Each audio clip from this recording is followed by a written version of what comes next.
Well, good morning from Keleti station here in Budapest.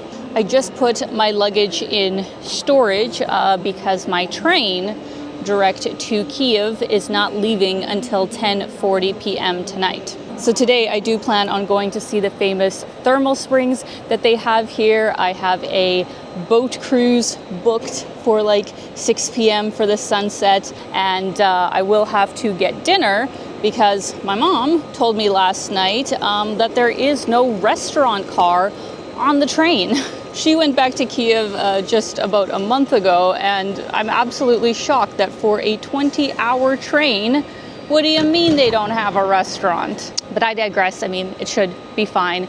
I hope I have everything I need. So to get the day started, let's go grab some breakfast.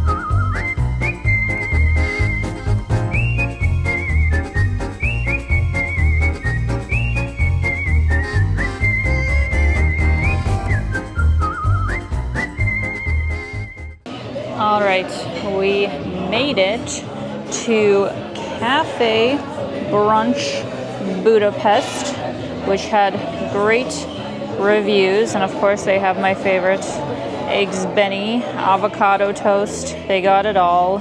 Y'all, I am so excited for this. I saw that they had eggs imperial, as it's called, which is, smoked salmon benny, but with trout caviar. I'm actually a pretty big fan of caviar and have never had it on an eggs benedict, so let's give it a go. I also can't tell you guys how excited I am to get to Kyiv and be able to, eat all the Ukrainian, Eastern European food that I grew up with, caviar being one of those things, because in Canada it is like stupid expensive, whereas in Eastern Europe you can actually find it for a pretty reasonable price. So I'm gonna put some caviar straight on there with a little bit of everything. Let's try it.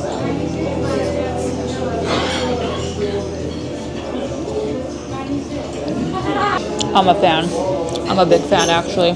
Usually the way we eat caviar is just with bread, butter, and then caviar. That's my favorite way. But on eggs benny, amazing. Welcome to Budapest, my friends. This is a city where history, elegance, and culture meet on both sides of the river. Once two separate cities, Buda and Pest were officially united in 1873, creating the capital of Hungary that we know today. The Danube River still divides them, with hilly, historic Buda on one side and flat, vibrant Pest on the other. Sadly, I didn't have enough time to explore all that I wanted to, but I really enjoyed walking the center of the city and grabbing some delicious coffee and cake at the famous Gerbad Cafe. What I most wanted to see, though, was the historic Széchenyi, if I'm saying it correctly, thermal baths that are one of Budapest's most iconic landmarks. Opened in 1913, Széchenyi was the largest medicinal bath in Europe because just below it there are natural hot springs that pump up more than 6 million liters of mineral-rich water every single day. Visitors from around the world come to soak up in its healing properties, said to relieve joint pain and increase circulation. There are 3 beautiful outdoor pools and some smaller indoor pools with saunas to explore, as well as a full-range spa. One important thing that I want to mention, though, that I did not know before coming here is that you should bring your own towel and sandals because it is compulsory to have them outside, and they do not let you rent them at the spa but only buy them for an extortionate price. Other than that, I had an absolutely amazing time, and we'll actually put a link in the description of the easiest way to get your ticket ahead of time for these baths, because you should definitely do that, as well as the fabulous boat tour that I did later on in this video. Absolutely incredible experience, guys. Would 100% recommend the thermal baths here. It's actually a much bigger area than I was expecting, and sadly I wasn't able to film the whole indoor portion with like the saunas and multiple indoor pools. There's even a beer sauna where you can drink. So if you get the chance, highly recommend coming. You could easily spend a whole day here. But I do have my boat cruise starting at 5:30, so I think I'm going to grab a coffee somewhere and then have a nice long 1 hour walk down to the docks.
Well, this sucks.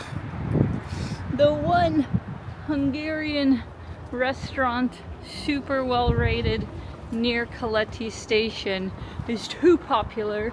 They're all fully booked. You had to have a reservation, so there goes my dinner plans. I do have a secondary option, but you know, it feels very not Hungarian.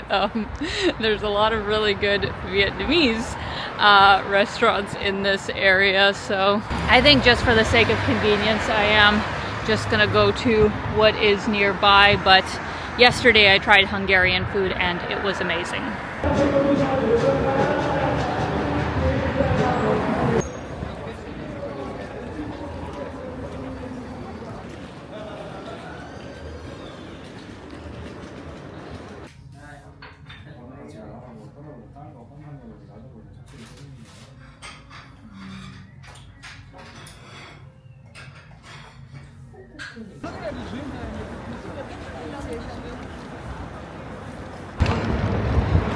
Y'all, I'm so freaking cold right now. The temperature feels like it dropped like 10 or 15 degrees. I'm so grateful that I packed my winter coat in my luggage, which I'm about to just take out of the storage locker. But yeah, I still have like an hour until my train leaves, but I need to get into my comfy clothes because that's what I'm going to sleep in. I need to take off my makeup and just get anything I'll need for basically the next 24 hours in my backpack.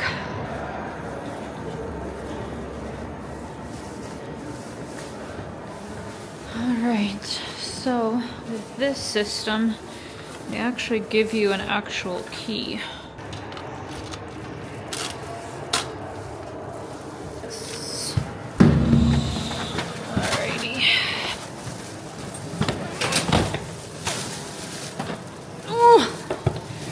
Heavy. All right, let's go.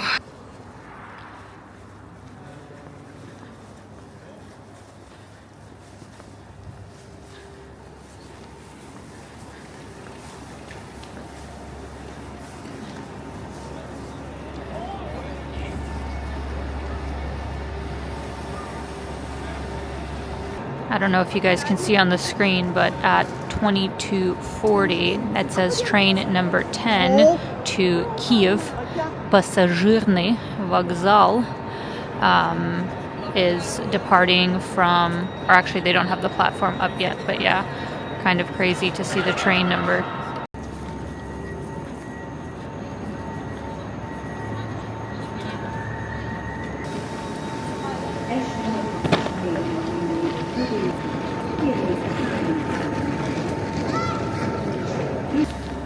Alright, so I have my thermal leggings, I have a bunny hug, I have super warm socks, and somewhere in here is my makeup remover.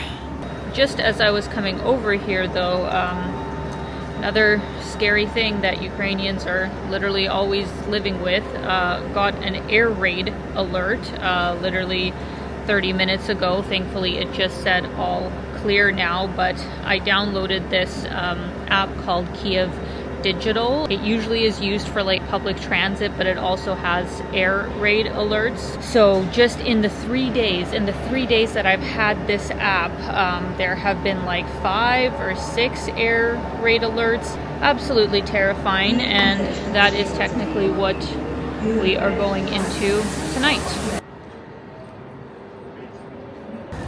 Oh my gosh, guys, the train is already here, about an hour early, so I don't know if we can get on. Looks like everybody's still standing outside, but yeah, I'll give you a close-up here in just a second, but this is one of the older Ukrainian train models. I've definitely taken quite a few of these back in the day. More domestically in Kyiv, they do have really good high-speed trains now as well, but it looks like for this path they are not operating. So it's about half an hour before the train leaves, and it looks like we're starting boarding. If you guys had watched my last video, I was actually talking about how these tickets were actually super hard to get. You really should book ahead of time. So today I'm going to be in a room of 4, and unfortunately I have the top bunk. Being it was almost 11 p.m. when we pulled out of the station, everybody basically went straight to bed because the border checks were expected to be close to the morning. Sadly, we reached the Hungarian border much earlier than expected at 3:51 a.m., and right as I turned my phone back on, there was another air raid alert in Kyiv happening. Luckily, the Hungarian border only took 30 to 40 minutes, that's pretty standard, but it was the Ukrainian border a couple of kilometers down that was way more intense. I mean, understandably so, they do have to do their due diligence in this time with security, and me being one of the few foreign passports on the train, I did actually get quite a few questions, but nothing too intense. It wasn't until 9 a.m. that we left, so around 4 hours to cross the Ukrainian border. I can't tell you the exact emotion I felt as the train first started moving through Ukrainian territory. It was a deep feeling of nostalgia, but also sadness. As the hours went on, we passed through some absolutely beautiful scenery in the west of Ukraine. The fall colors in the Carpathian Mountains were absolutely stunning. Now, as I had said before, there was no restaurant car on the train, but they did sell some snacks and drinks, so that was nice, but I was very grateful that I did bring my own food this time. It was around 2:30 p.m. that we reached Lviv, which is the largest city in western Ukraine, and there a lot of people actually ended up getting off. I still had 6 hours to go towards Kyiv, which is north-central in the country, so I actually ended up going back to bed because I had only gotten 3-4 hours max during the night. Luckily, I was able to fall back asleep, and I woke up about an hour before we were pulling into the main station in Kyiv. It felt so crazy that after almost 4 years, I was finally here, and I knew my mom and Uncle Dima were waiting for me.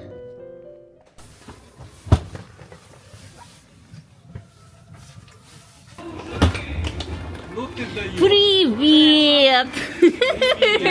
Так, Димон очень тяжелый. Очень тяжелый, спасибо. Так, все, дякую. Привет, привет. Не верится, не верится, мам, привет. Ой, so good to see you. Корми ребенка. А? Корми ребенка. Да. Подожди. Ну, в порядке ты? Да, да. Долго только, да? Да, не, ну блин, мы выезжали когда? Я уже не помню. Ну, 11 23, почти. да. Значит, почти 24 часа. Да, все. Ну ты не изменилась вообще. А в какое время этот час, когда нельзя быть на улице? Это в какое время? 12? Да, до 5 Ага. утра. Понятно. Так, ждем. А как ты доехала, когда ты ехала? Ну, тоже мы стояли 4 часа. Да, на иммиграции было так долго. И смена колес. Да, И ночь не спали. да, У тебя тоже. к паспорту ничего не придирались? Они спрашивали вопросы, да. Не, ну они спрашивали, у тебя есть украинский паспорт? Ага. И я говорила, ну в детстве у меня было, сейчас у меня нету. Это же правда, так и есть. Значит, тогда они оставили. Но они тоже про чемодан спрашивали, что там. Я говорю, одежда. Они говорят, ладно. Не посмотрели. Да. And look how busy it is, guys. We even look right there. There's people from the military, as you can see. Like that guy. It is busy because, yeah, Главный зал вокзала. obviously there's no flights going, so trains is the main form of transportation in between countries and also domestically, so the train stations are very, very busy.